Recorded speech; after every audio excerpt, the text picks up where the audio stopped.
sometimes the right paths go immediately through the dark valleys. It's not a contrast right path or dark valley. It's a right paths which include dark valleys. If the lights suddenly went out and your room was completely dark, would you still be able to find the door to get outside? Would you still be able to make your way to the kitchen for food and water? Would your bed still be accessible so that you could get some sleep? This life has a tendency of turning the lights out on us from time to time, alumni. But even when that happens, God's provision for us remains the same. It may be harder to see sometimes, but it is still there. Today, we're talking about persevering on the right path, even when it leads us through some dark, difficult valleys, and the hope that we possess while we do it. Welcome to After 4, your podcast for navigating life after graduation. I'm your host and guide, John Steele, and this one's for you, alumni. If we just leave it at perseverance, like obviously Jesus is talking about perseverance. This is really important. This is a big piece. For me, if I just leave it at perseverance, it becomes just like a crushing weight for me. Or it becomes something that's like, I know I'm supposed to, but why or how? Like, how do I persevere in these times when I just don't understand how to function in this reality? Or what this new space expects of me, or what God expects of me in this new space. And that's where, for me, that's where hope comes in, where it's like, well, why is it that we are able to persevere? And it's because we have hope, this relentless, unending hope in Jesus that walks through difficulty with us and is right there with us. And this takes me, this is probably terrible. I know this is terrible Bible study, terrible preaching if we were preaching to go from one text to just a totally random different text. But this does take me to a different place that has been coming to my mind a number of times. And it's Psalm 23, yet again, another very common text. But I think about those verses 3 and 4 in particular of Psalm 23. And there is just such an interesting juxtaposition of ideas to me in those two verses. And because Psalm 23:3 is where he says that he guides me along paths of righteousness, or the right paths for his name's sake. And then the next thing that comes up, it just blows my mind, is that even though I walk through the darkest valley, or through the valley of the shadow of death, I will fear no evil, for you are with me, your rod and your staff, they comfort me. That it talks about the paths of righteousness, and then the very next idea is walking through the valley of the shadow of death. I have to think that that's on purpose, that those two ideas are put next to each other, that right paths sometimes lead through the darkest valleys. Yeah, I really appreciate that insight, John. That's a really beautiful insight, because I think that the juxtaposition that you're pointing out is not the one that is intuitive to us. He leads me on the right paths, which we think are the paths of sunshine and daffodils, and everything's easy, and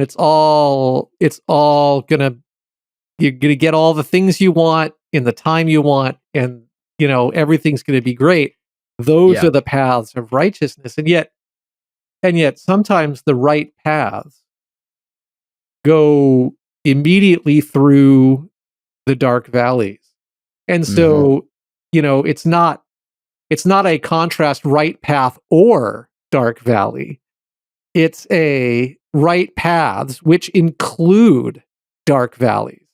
Yes. And I think that's really a significant insight. One of the ideas that I wrestle with is, and one of the temptations for me is, I'm always tempted in my spiritual life and in my regular life to ignore the life I have for the life that I think I want. Oh man, yes. So I neglect the body I have in this view of the body I wish I had, or I neglect the work I have, caring for my home or finishing that project or whatever it is, because I'm fantasizing about this work would prefer to have or think I might want out there in the future. Yeah. And yet, the life of blessedness, the life of formation in Jesus is not the life that you think you want. It's the life you actually have. So, Oh, wow. if you're an alumnus, if you're an InterVarsity alumnus and you're going through a period of loneliness, the path for you is not a path that of you're not going to start having your life together, your spiritual life together, when you're no longer lonely. You're going to this season of loneliness that you're in is a part of that path. And so it can form you in the way of life. And we have to, now it can also deform us. Hard things can form us, they can also deform us. So then the challenge is, what gives you the ability to hold on to the word, hold on to the way of Jesus in these moments, whether it's loneliness or transition or disorientation or new questions or doubt or discouragement, or maybe you didn't get a job right away and you're just struggling with hope, struggling with the future and you're wrestling with, maybe you did get a job right away and you realize very quickly you hate doing the thing that you studied for 4 years. I mean, all these kinds of things, they're real things. They're real challenges, and they can be deeply, deeply disorienting. But it's not the life you think you want. That is the life that is going to form you, that's going to bring you the life and the fruitfulness in your life with God. It's the life that you have. And so how do we hang on? How do we follow? We hope.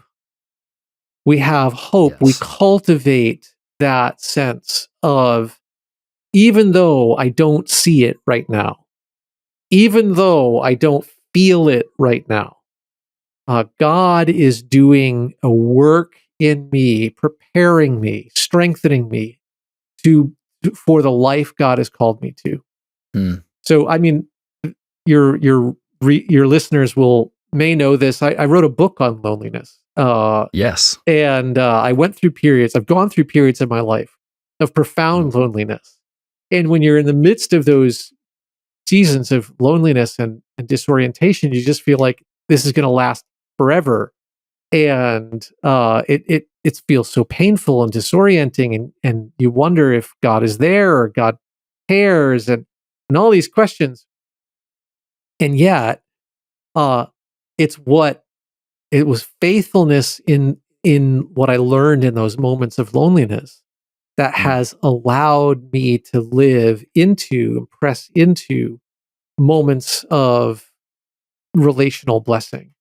And so Sophia and I recently celebrated our 25th anniversary together, and we were just shaking our heads, saying, "Wow, Jesus's promise that if we give ourselves to Him and His way, even if it's costly, relationally costly, that He will provide for us, and He'll provide a family for us, and He'll provide friends for us, He'll provide a community for us." We're just looking at each other going, I can't believe the thickness of this community that God has blessed us with.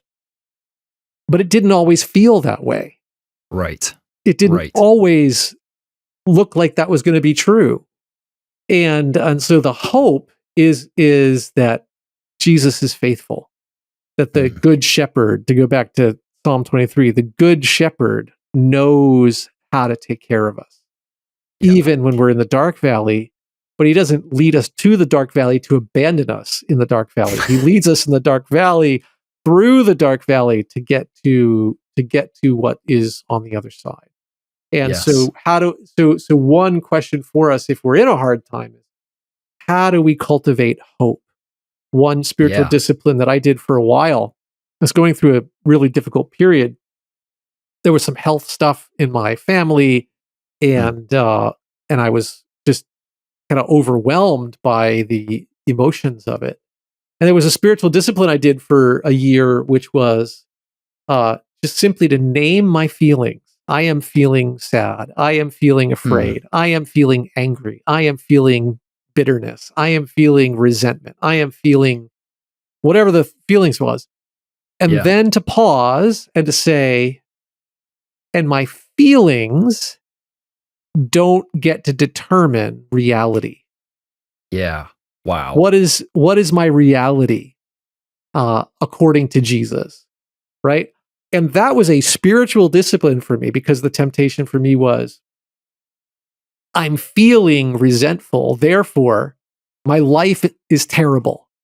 And life is bad, and or I'm feeling lonely, therefore I'm unlovable.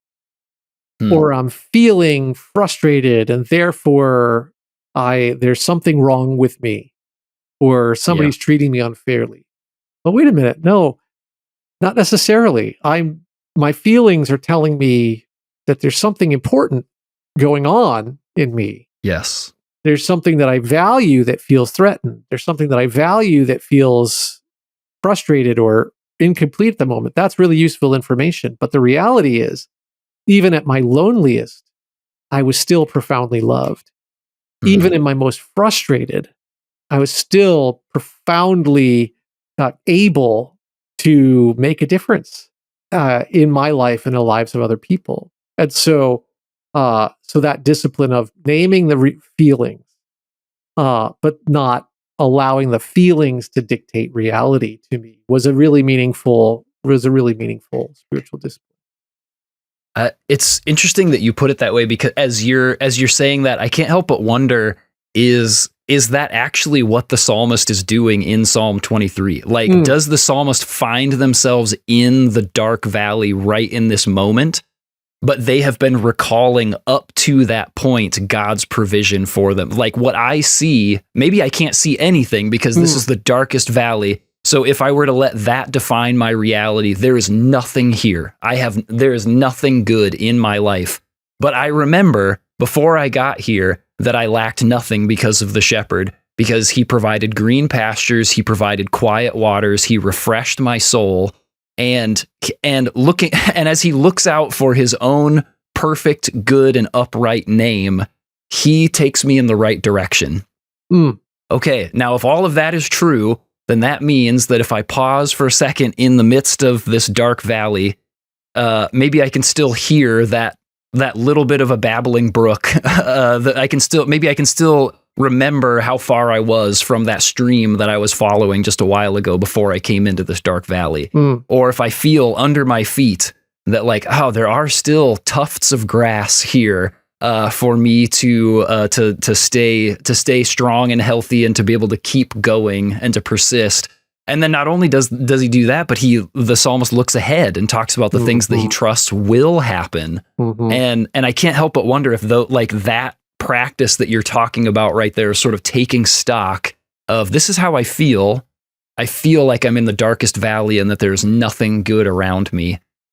But is that actually true if I stop for a minute to take stock of what has happened and what I trust is going to happen, and that there is a righteous path that leads me between those two things? And so what does it look like for me to keep walking one step at a time on this path until I can see a little bit better, until the dark isn't quite so dark anymore? Yeah, John, I really love that. That's a really beautiful, beautiful insight. Other people have pointed out to me, and I'm sure to you, the Psalms give us such a diversity of human emotion and experience, right? Yeah. Psalm 23 is, the Lord is my shepherd, I want for nothing. Psalm 22 begins, my God, why have you forgotten me? Right? Right. and so there's just that rich tapestry of human experience. Yes. That we get to bring all of it to God. But I love that. I love that imaginative exercise. Imagine you're in the dark valley. What can you remember about God's provision in the past? And what Yeah. can you look forward to about where God is taking you? Yeah. That's so helpful and so true. I mean, to make it practical in my own life, every time I am tempted to worry about money and think, oh my gosh, this is up to me. I don't know how we're going to do this. We're just going to, and the weight of that begins to settle, and the fear begins to overwhelm. It's been amazing to go, well, wait a minute. God is always taking care of me. That doesn't mean that there's never been difficult seasons. Yeah. There have been lean seasons, and yet God took care of me in the lean season. And if God took care of me during that lean season, God will take care of me in this lean season. Yes. If it even is going to be a lean season. And if God has been faithful to me in the past, of course God will be faithful to me in the future. God took care of me as a freshman. And actually, beyond that, he helped me connect to a community that helped me grow in my faith. And God provided for me. And if God provided for me then, God is faithful. God can provide for me now. And so what do I do now? Now I take what's mine, and I now approach it differently. I'm not under the weight and stress and anxiety of those things. I'm free to make deliberate choices about how I'm going to respond budget wise, and what I'm going to do to what my options are, and how I'm going to do that. I'm going to hold this vulnerability. And so learning to hold vulnerability is one of the things that recent alumni get to do. Is they get to learn how to hold ambiguity in this season of life. And if you're able to learn to hold that as people of hope, gosh, what a beautiful thing. Because my observation is that a lot of people can't hold ambiguity and look to escape it in any way that they can. So by distracting themselves, by taking on habits to distract themselves, or to numb their the distress, the ambiguity, the difficulty. But boy, what we need are women and men siblings who can go, yeah, this is really uncomfortable right now. Huh. I wonder what God's doing. Yeah, right. I wonder how God is going to be at work. I wonder what I need to be doing. I wonder who I need to be connected to in this season. Can help me. And boy, if you are that person in your workplace, in your apartment complex, in your community, you will make a difference to the people around you. People will see, wow, John is really different than the other people around here. He's living differently. He's living with he's not oblivious to the challenges, but he's living with a kind of ease that's really attractive. So yeah. Something that you just said right there really stands out to me. The asking that question, like, what is God doing right now? And I look back on difficult times in my life that I've asked that question, like sort of with a balled up fist of like, God, what are you doing? And instead, I wonder what it would look like to approach those moments, asking the same question but with a different tone, of being like, there's something really difficult and confusing going on right now. I wonder what God's up to. Like to almost view it as a turning point, or one of these like something is in the works right now, and I wonder where is it that God is wanting me to lean in. To feel your feelings. If you feel scared and sad and angry, feel them. Like Psalm 22, feel Psalm 22. Like, that's fine. But then what does it look like to say, like, okay, yeah, I'm frustrated, I'm scared, I'm anxious, I don't know what to think, but is it possible that this feels so uncomfortable and out of place because there is a shift coming, or there's something that God wants to get my attention about? Or is there just a way that if I stop and open my eyes a little bit wider for a little bit longer, that I will see God at work, and that will give me some fresh perspective, and not necessarily that God's like, I'm going to make this hard until you pay attention to me. That's not what I mean. But because I'm paying attention and I'm starting to see places where God's at work, that helps me weather the storm for however long the storm is going to be. I'm going to keep watching and celebrating the fact that God is at work. And Jason, I know that you prepared a couple of things for our alumni, like a practical next step. So it's in the form of examens. And so can you just, like, we can send alumni to go take a look at those things. We'll put links in the show notes, but can you just give like a brief, we talked about examens in an earlier episode. So if people have listened to that episode, they have a bit of an introduction to what doing an examen is like, but can you give us just a bit of an insight into, this is the examen, this is why I would commend you to consider doing an examen, and just a little bit about the different versions that you brought for our alumni today? Yeah, great question. Can I one caveat in yes about the examen is, and about all this stuff that we're thinking about, perseverance and hope.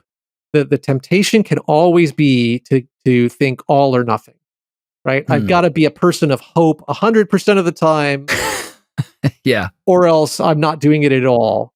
I've got to persevere with everything, and if I feel like giving up and watching Netflix and eating pepperoni pizza and just whatever, if that's what if that's where I am, I find myself there, I failed. There's something wrong. Yeah, and I think you're describing a lot of my life, Jason, right now. and what I want to say is, part of the wisdom of an examen is that all or nothing, that kind of all or nothing vision of what it means to grow spiritually, is not necessarily helpful to us in all of our stages of life. That if we can just get maybe 10%, 20%, 30% more hopeful in the next season of life. Yeah.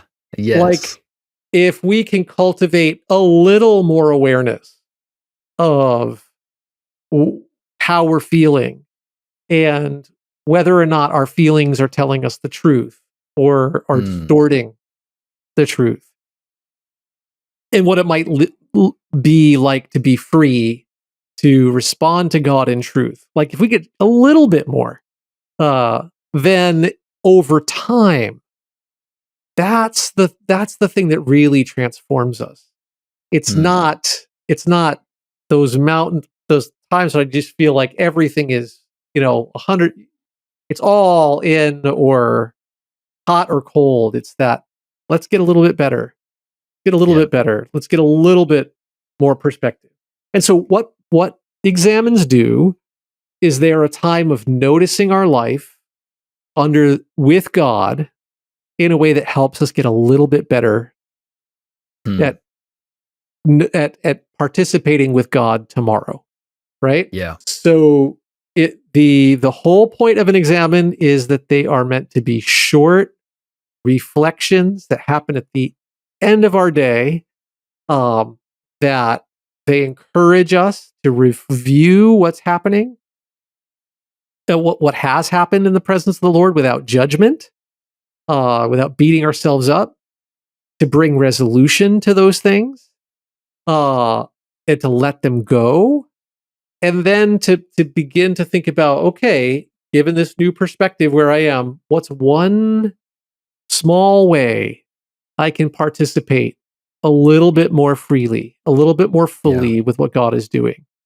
And so in the show notes, you'll see this, but I've created 3 different examines. They should take 15 minutes, 12 to 15 minutes to do. They are a practice of just settling down, paying attention, and reflecting with Jesus on my day and on my life, but then also on God's word. And asking the question, okay, what's one thing that I can do? What's a small step I can do? We did 3 of them because we recognize that all of our listeners are in one of 3 contexts. Either you're in an experience where you're in the valley of darkness and it's hard right now and it feels overwhelming and you're in that space. And if you're in that space, the thing to know is that you are seen. God is there with you.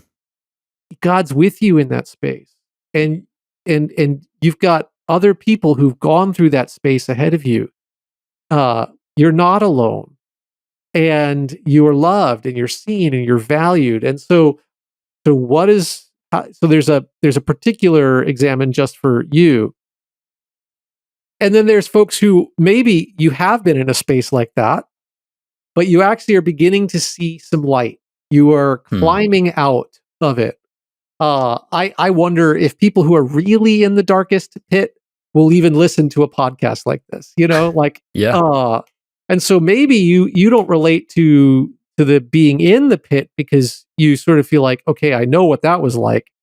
And now I feel like I'm coming out of it. And so what do? How do you pay attention? How do you nurture that? How do you take, what's a small step that you could take? And then there's some people who are like, nah, I'm good. This is, I'm doing good. I'm feeling good about my life. And the question for you, if you're in that context, is, okay, great, wonderful, thanks be to God.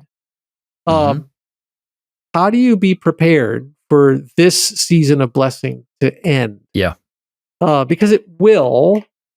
And how can we will, it's never a bad time of year. It's never bad to pay attention to what's going on under the surface of my life.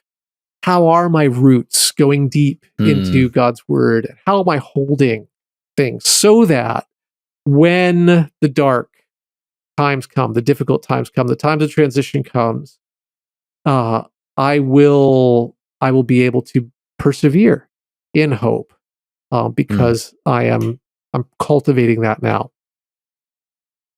Yes.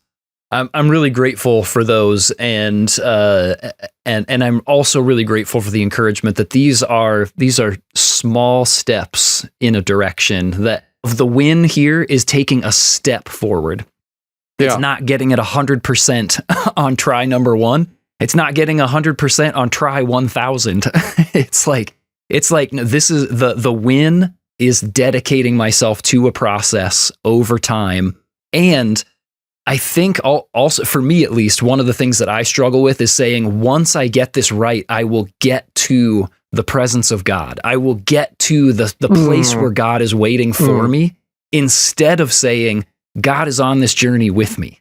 And so what does it look like for me to invite Jesus in? Like, Jesus, will you join me in this process of examine? And even this right here, would this be a relational experience as I sit down and do this for 15 minutes at the end of every day? And as I get better, as I get more aware of the ways that I have met God, the consolations, the desolations kinds of things, as I get more aware of those kinds of things, the other thing that's happening in that process is that I am just I am consciously noticing that here in this moment, I'm spending time with you and that you are going through this with me. Like those feel like the wins that I think we want to invite our alumni into in this process, is like one step at a time, and just invite Jesus into the process with you. You're not trying to get to him. He's already right there. And just bring your awareness to that as you do this practice. Yeah. Jesus was not more present to you on campus in your small group Bible study than he is present to you in this season of your life. the invitation to be people who hear his word and hold it and do it, it's the same. And Jesus' commitment to love, forgive, and shape you as a person of his way is the same. So whether you're in wherever you are, you don't have to do work to get to God. The good news of the gospel is God has come to you, and God's power and presence is with you. And perhaps especially when it's hard to feel, it's hard to sense, it's hard to know. There is the presence of God is not something that we have to get to. It's something we can't escape from. Yeah. And there's something maturing in our faith, in our life, when we can bring to God the truth that is in us, not the feelings we think ought to be in us, and trust that Jesus is here in the midst of it. Alumni, there is hope. Even when it feels like you're wandering through the darkest valley, remember that the Good Shepherd is guiding you. He may be harder to see from time to time, but rest assured that he is walking ahead of you and that he protects and provides for you all the same. There is hope. If you'd enjoy using one of those examine guides that Jason mentioned, DM the word examine to After4Pod on Instagram, and we will make sure you get a copy. Check the show notes for a link to our Instagram account. So we were going to take a short break next week, but I felt like you might enjoy one more encouragement in this conversation around faith transition after graduation. A couple years ago, I got to chat with Jay Kim, a pastor and author of the book Analog Christian: Cultivating Contentment, Resilience, and Wisdom in the Digital Age. And our conversation around joy and being anchored in God's goodness felt like a really great complement to some of what we've been talking about with Jason these last couple weeks. So I'm going to share that conversation with you next week. Then we'll think about a short summer break. Until then, consider sharing this episode with someone who needs to hear it, and I will see you in the after, alumni. Thanks for listening to After 4. This podcast is brought to you by the InterVarsity Alumni Relations Team, hosted and produced by John Steele, production assistance by Mike Zentera, edited by Caleb Leppert, and our After 4 theme music was written and performed by John Steele.